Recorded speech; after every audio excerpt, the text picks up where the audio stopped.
Hello and welcome to another video, and today I just hit my phone. We are joined by Ben. Ben is in the building. Ben has entered my abode.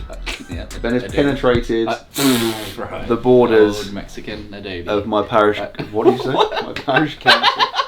The plan today, we are back on the workout series, the Raw. I feel like Raw, I say Raw, I use the title. Raw Dog. It's short for Raw Dog, right? It seems weird, it makes it a little bit sordid, but apparently that's what the people want. That's what the guys are saying these days. So another Raw workout today, Ben's favourite. Yeah, he's been putting it off, he's been desperately evading it, but today we're going to do a lower body workout, a leg workout.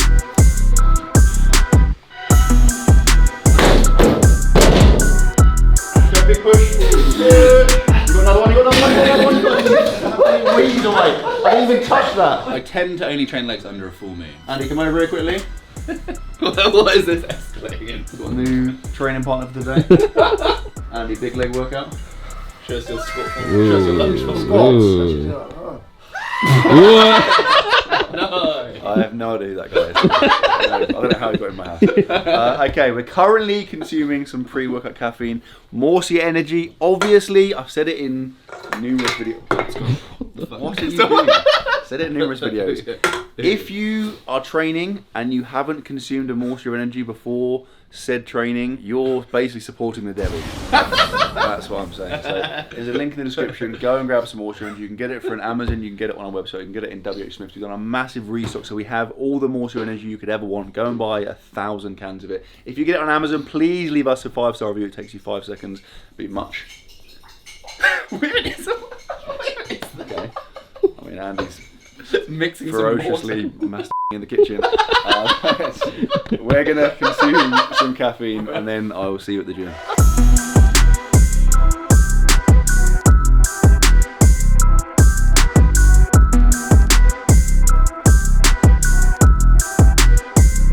Quickly interrupting this video to let you know the Morsia Easter sale is now live. We are offering up to 50% off the entire website. That means up to 50% off the Morsia app, the Morsia lifting range, and Morsia Energy. And in terms of the app in particular, it will never be cheaper than it is right now. So if you ever thought about giving the app a go, now is the time. We will build you a fully customized training program, a fully customized diet plan. Quite simply, we will get you in the best shape you've ever been in. And if you jump on the annual plan, it works out around £1 per week. Now, if you're telling me you can't spend £1 a week on getting yourself in the best shape you've ever been in, literally changing your life, I don't know what to tell you, mate. So top link in the description, go and get involved. The sale is not gonna last for long, up to 50% off everything. Back to the video. Okay, we're in, and I have the world's biggest arms, just throwing it out there. The session is going to be a quad focused leg workout. Basically train legs twice a week. One is hamstring focused, one is quad focused. So today we'll be doing more quad exercises, and we'll also be doing those first. We'll be prioritizing that element. Still be hitting other muscles in the legs, but that is the focus. Anyway, I feel like at this point we're just procrastinating. Yeah, because I'm just trying to avoid having to do anything. Still feel a little bit full from breakfast, and when it comes to legs, just don't like the feeling of being really full. Squats and deadlifts as well.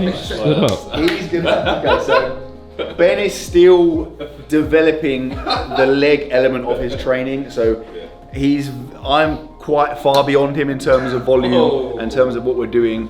But today's probably going to be quite brutal for Ben, but I mean, it'll be funny. So that's the main thing.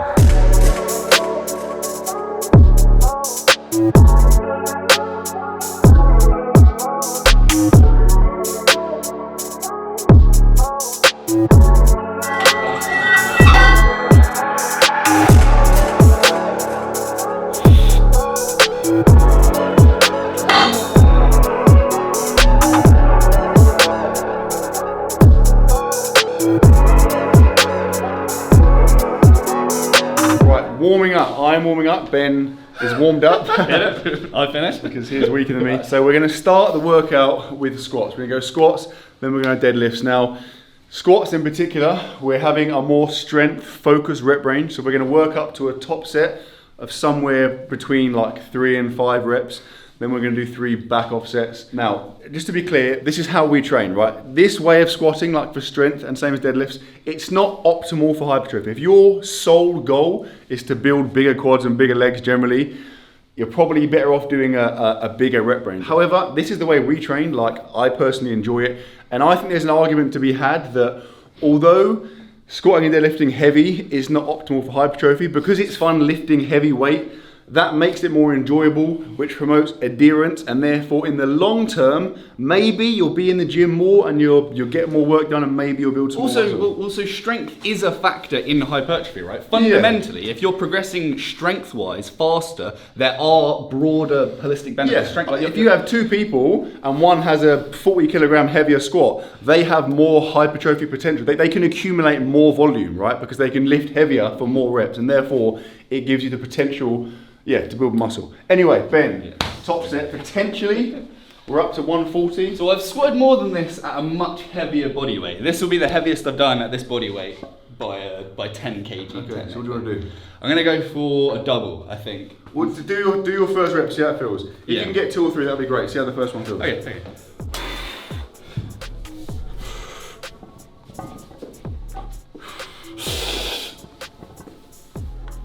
Easy. Okay, come on.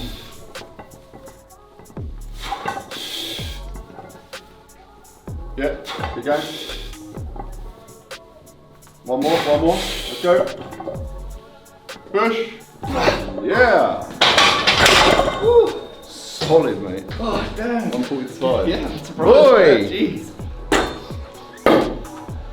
Right, my top set is going to be 210 kilograms for a triple would be awesome, that may be ambitious, we'll see. Somewhere between, realistically, 2 or 3 reps.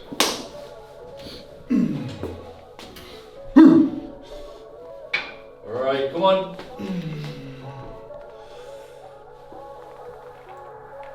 Nice. Alright, come on. Good. Come on, one more. Come on. Nice. Boy. That's how you know you're bracing properly, when you feel like your head's going to explode. If your head doesn't feel like it's going to explode, you're not bracing hard enough. Okay, that's the top sets done. We're now both going to go into 3 back off sets. So basically we're dropping the weight, and here we're just looking to accumulate volume. I think we're both going to do 3 sets of 5.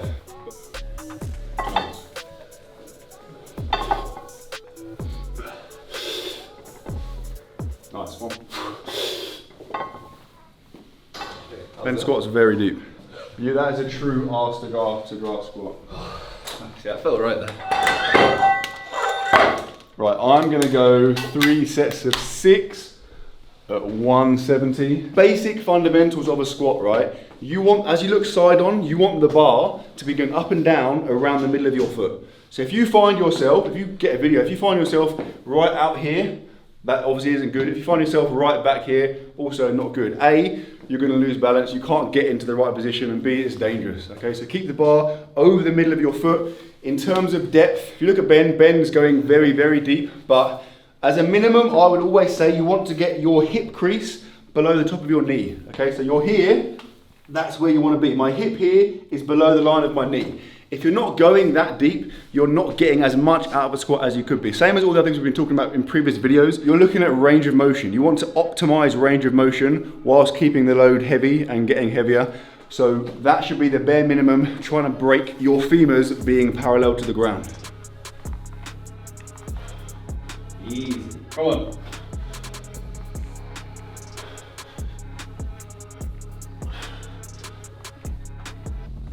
One more.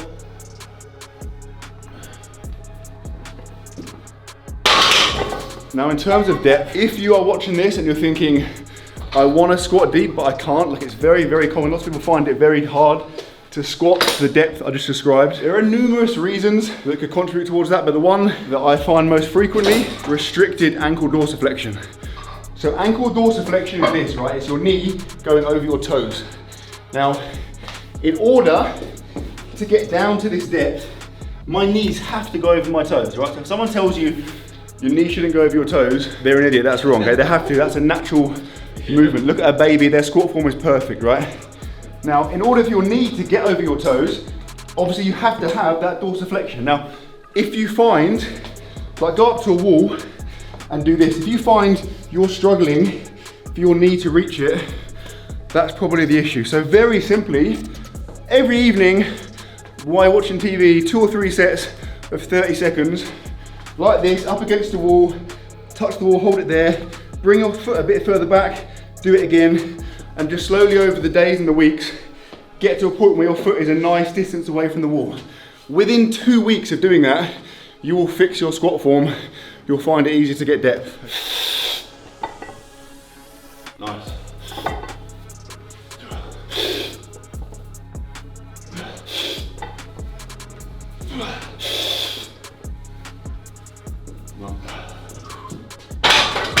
Per clipping, right? Ben squats and deadlifts. In fact, he trains in his living room. Yeah, like he literally squats on like a bobbly carpet with no like Yeah, spotter, no, and it's pretty risky. Living the life right now. Then it's your legs getting a lot hotter.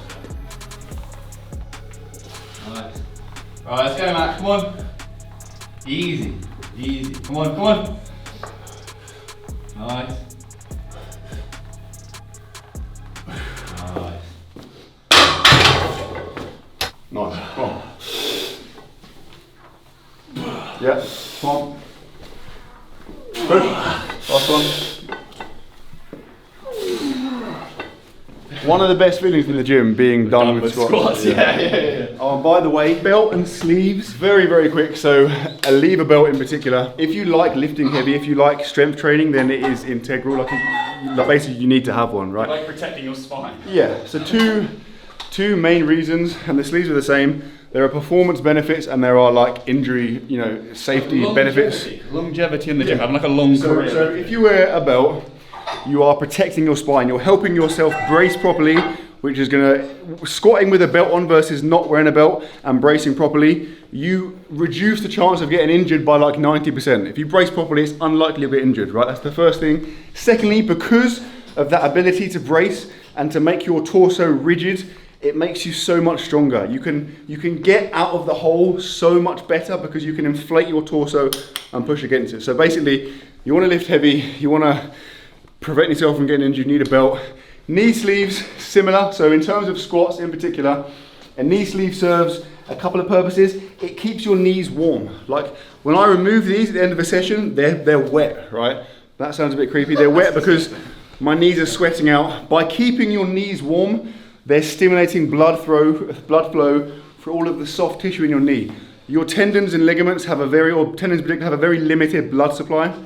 So if you do a squat set and you go and wait for 5 minutes and come back, a lot of the blood flow is gone from your quad tendon, for example. Keeping the knee sleeve on keeps it warm, keeps the blood flow there, drastically reduces our chance of injury. Also, like tendonitis, like it's very common to get tendonitis in your patella tendon. Wearing knee sleeves will, massively reduce the chance of that. And then again, a performance benefit. When you wear knee sleeves, especially tight, so I wear a medium.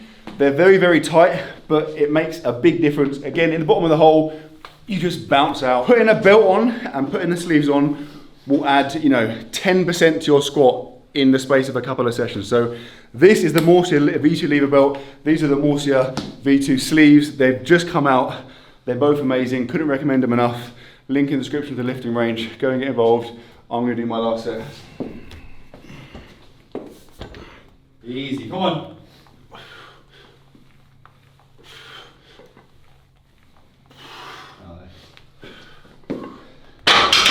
Very quick point to touch on there. When I get to the bottom, my knees kind of roll in a little bit and then come out again. A little bit of knee cave is fine. It's a little bit and it doesn't hurt. Not a problem, and I actually actively do it because it helps generate momentum. However, if you're getting to the bottom of a squat and your knees are literally like caving to a big extent and you can't control it, that's bad, okay? So as well as keeping the bar over your midfoot, getting depth, you should be focusing on keeping your knees out. In terms of protecting your knees, knee cave is like a very, very risky area.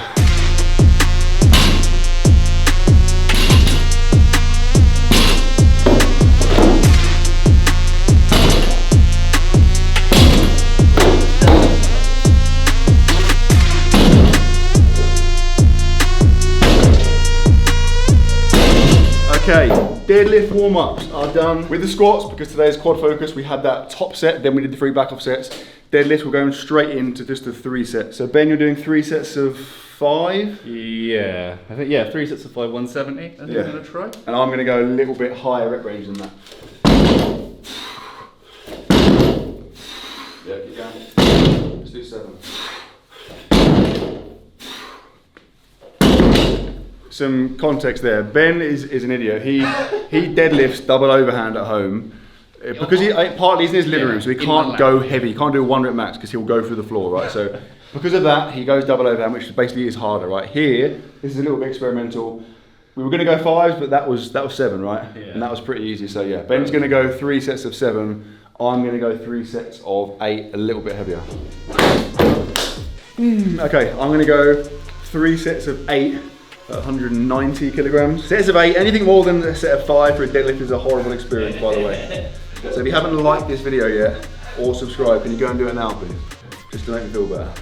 All right, let's go, come on. Good.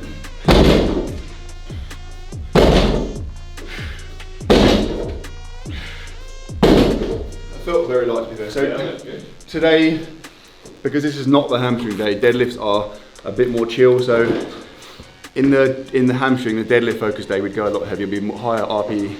That was quite low, definitely on the low side, but that's fine because it's still heavier than I did last week.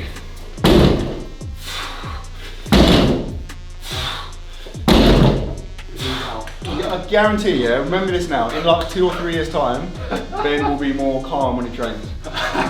This should be a chilled, like, technique focused volume accumulation. And I can tell in your head you're like, ah! Yeah! Ah! That's like, I struggle to try. Bear in mind, right, I train on my own in my lounge. So. Aggression, yeah, is like the enemy of like control and form and contraction and quality.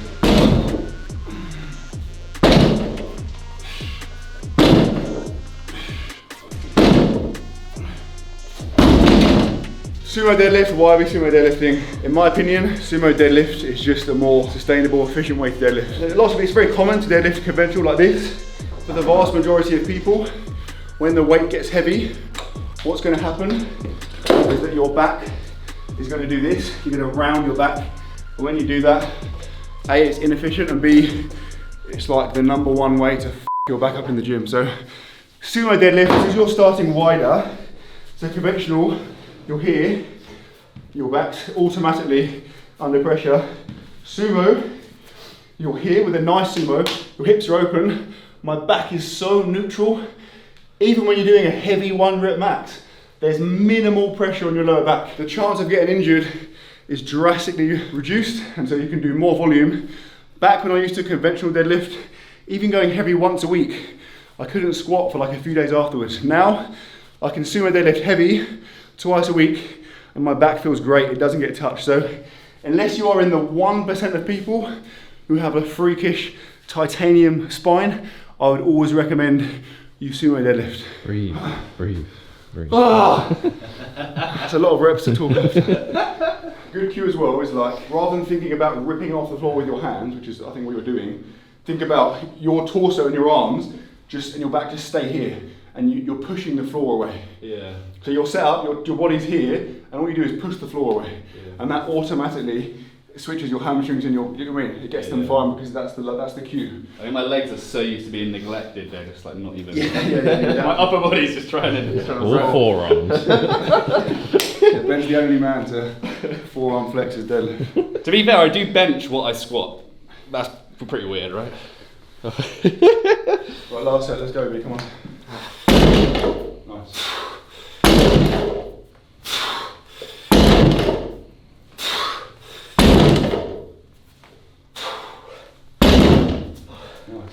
That's better, right? Yeah, it's too late now, but what you want to notice, another reason that's contributing towards your a little bit lack of control is that you're here, and you're down here with your arms like lax, and then you rip into your rep. Oh, so it's not tense. You're not tight before. Yeah, so it's very hard to get set and to engage your hamstrings when you're not even tight first. That makes sense. So what I'll do is it's called pulling the slack out.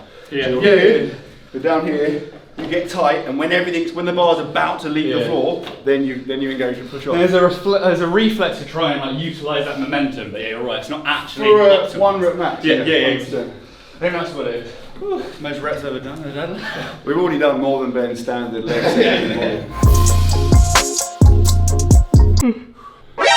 Right, CJ yawning behind the camera. CJ is live. That is absolutely, that is the opposite to live. Last set, best rest. Silent gym, all I hear is the sound of yawns, man. Alright, come on, man, last set, last few, come on. Get done. Easy, come on.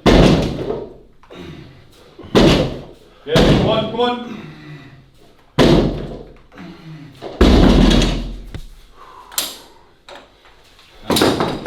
Oh, just dropped that. On my foot.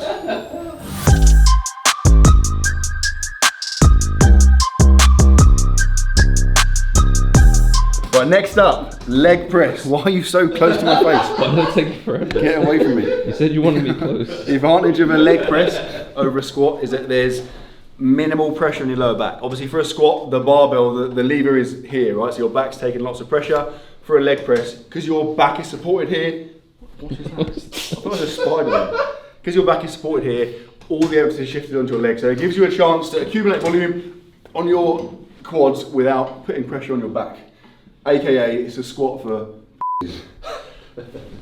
Nice, good. To be fair, Matt owns one of these, I don't. What does that tell you? I use it as a shoulder press at the time, to be honest. Now, key with leg press as well is to go wide. What you see a lot of people doing is going narrow, and then their range of motion is like this. And you see people stacking like 50 plates on a leg press and doing like 10-degree range of motion. Again, as is the rule with most things, more range of motion is almost always a good thing. So if you bring your feet a little bit wider and you let your knees come out, you can come back to here and you just get a nice range of motion, which means you're flexing your knee or bending your knee more, and therefore you're going to get more quad contraction, more time under tension as well. Right, so I'm going to do 4 sets of 20 because the stack is not really heavy enough, to be honest. Ben's going to do 4 sets of like 3 or 4. We'll see what you can do. I'm going for a heavy single. We're going for a high rep range. This is now, whereas the squats and deadlifts, we're a little bit more strength focused. This is now all out hypertrophy. Whoa. So easy. Control the contraction, don't fling it out.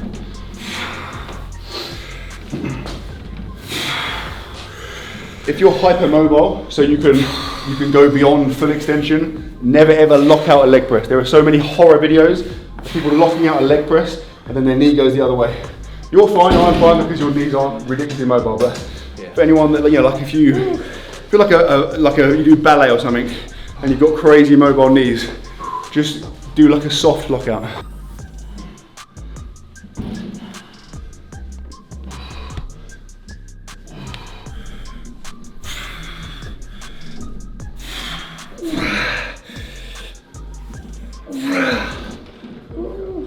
Right, in terms of your stance, I said about going wider to allow range of motion. You can go narrow if you bring your feet down a little bit because that helps to get that knee flexion. Basically the pros and cons, if you go wide, there's more kind of adductors involved, maybe a little bit more glutes involved, so obviously it's a bit less quads. If you're going purely quads, then technically you'd want to go a little bit closer stance. The only reason I'm going wider is because, like I said, I'm trying to take the pressure off my back and I'm trying to get range of motion. But in an ideal world, you'd probably go like this, for example, and then bring your feet down. And by bringing your feet down, it allows you to still get a good amount of knee flexion. Do you know what I mean? Your knees aren't hitting your stomach before you get like your knees bent.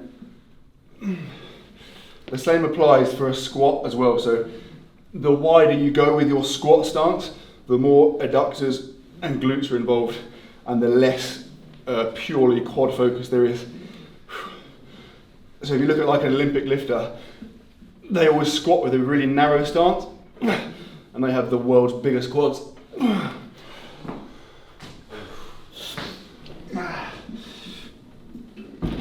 Slow down your eccentric, slow down the eccentric. There you go. Catch it at the bottom. Catch it at the bottom. Next 5 to 6 days for this guy are going to be extremely unenjoyable. Right, last set. This is going to be the RPE 10 set. So So I'm gonna let Ben to spot me for the last couple of reps.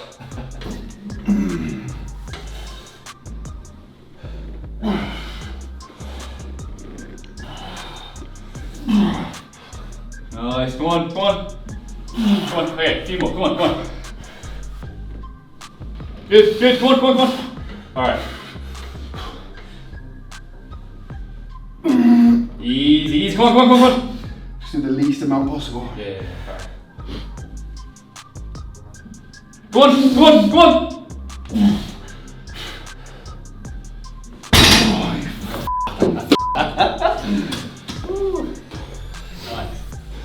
I would feel worse, but I'm laughing in my head at the fact that Ben's now got to do that.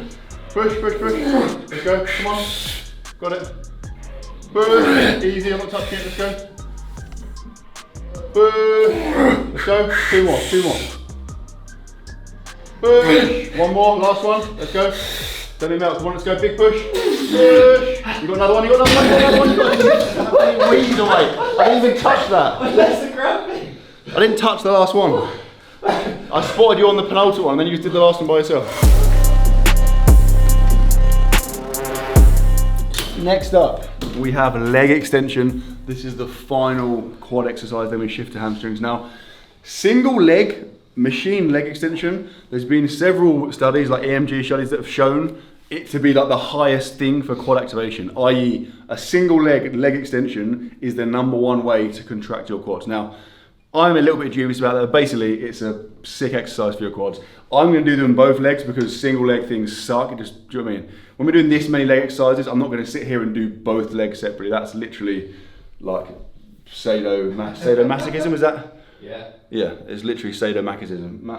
Oh. You can say masochism. Sado. It's just masochism. It is masochism, it is. It's literally torture. Okay, we're going to go 4 sets.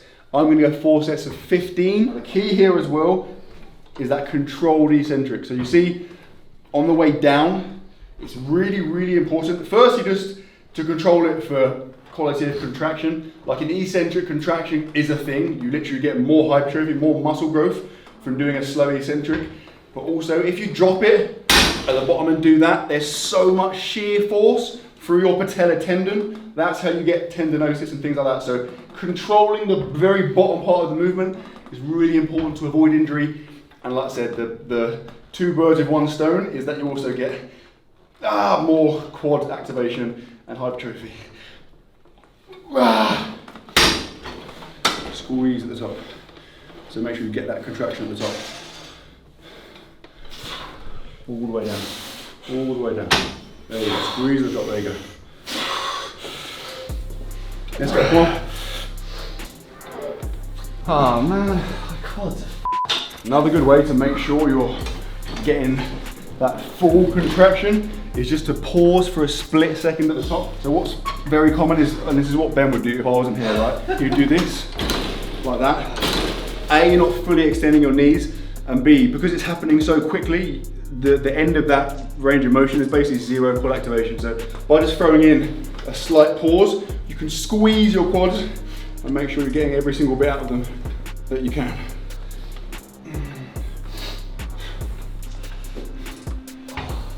Controlling that eccentric when it gets hard feels so horrible, and like your body doesn't want to do it, but yeah, the difference it makes is pretty big. There you go, big difference. There you go. Yeah, nice. There you go. Please. Oh my god. You know it's a big leg there, look at the mirror. When the mirror starts to steam up. Oh my god. You know it's a big leg there. Come on, come on. Come on, squeeze. Come on.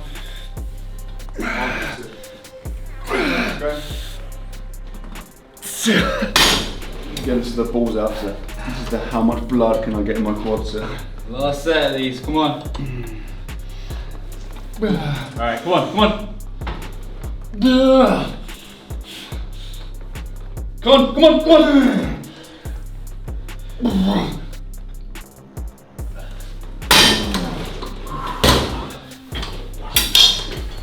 Serious blood in my quads right now. There you go. All the way down. There you go. Come on. Control the bottom, control the bottom. Push, push, push, push, push. One more, one more, one more.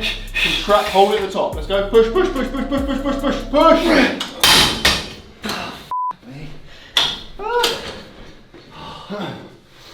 Oh, Jesus Christ.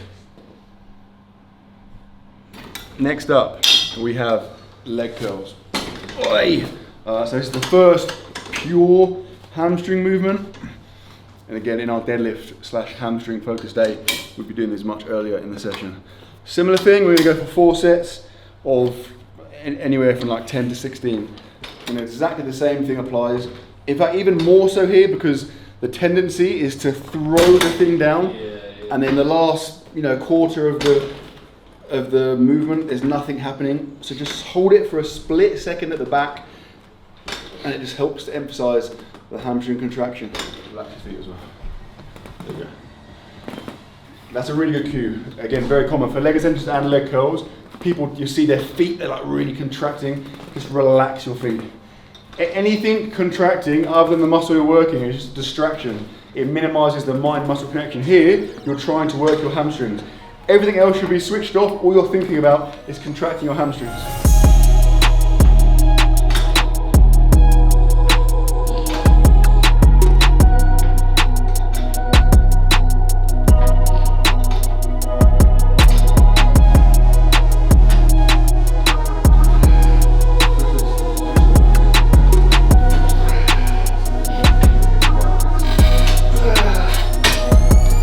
Of seated leg curl versus a lying leg curl, I actually prefer a lying leg curl. However, some studies argue that a seated leg curl is more beneficial because in my starting position here, my hamstrings are already elongated, right? When you're lying on your front, your body's in a straight line, your hamstrings are relaxed. Here, there's already a bit of a stretch on them. So essentially, your hamstrings are contracting in a more lengthened position, which some people say is beneficial for hypertrophy. I'm not so sure, but I mean, there are pros and cons of both.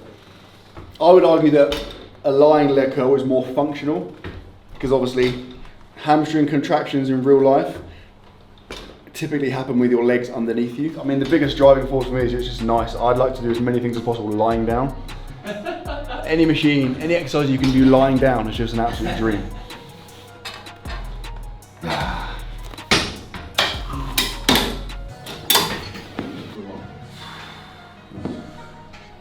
The more tired you get, the more you'll feel your toes, yeah? Just try and switch that up when you feel that, because that's just taking away from your calves.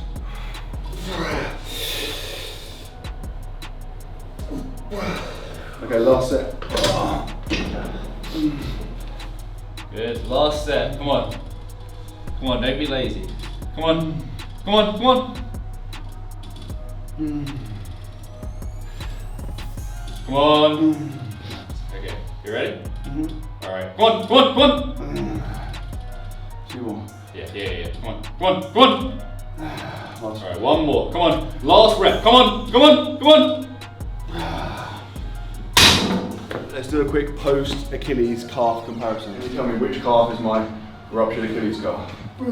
I'd say I probably have a bigger calf disparity than you do, man, I reckon.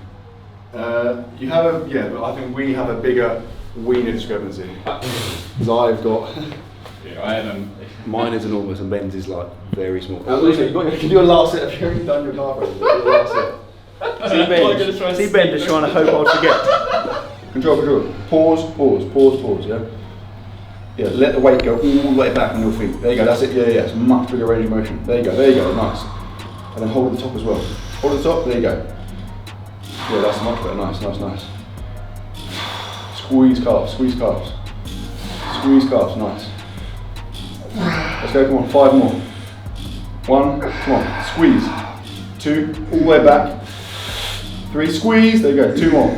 Come on, hold it, nice. Last one, squeeze.